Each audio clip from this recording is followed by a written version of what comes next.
কেউ যদি 3 বার সূরা ইখলাস তেলাওয়াত করেন, আল্লাহ রাব্বুল আলামিন তাকে কোরআনে কারীম শুরু থেকে শেষ পর্যন্ত পড়ে শেষ করলে, খতম করলে যে পরিমাণ সওয়াব হয় সেই পরিমাণ সওয়াব দান করবেন।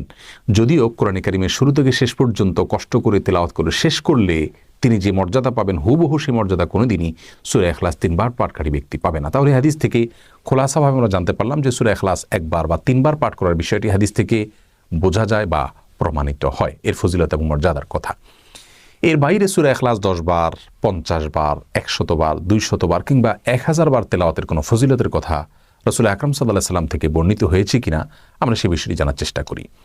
সূরা ইখলাস 1 বার তেলাওয়াত করলে অমুক ফজিলত, 2 বার করলে তমুক ফজিলত এবং 10 বার করলে তমুক ফজিলত, 12 বার করলে অমুক ফজিলত, এরকম একটি হাদিস পাওয়া যায়। কিন্তু সেই হাদিসের সনদকে মুহাদ্দিসিন ইকরাম জাল এবং ভিত্তিহীন বলে আখ্যায়িত করেছেন। আর 10 বার সূরা ইখলাস তেলাওয়াত করার একটি বিশেষ ফজিলতের কথা বর্ণিত হয়েছে মুসনাদে আহমদে এবং ইমাম তবরানী রাহিমাহুল্লাহ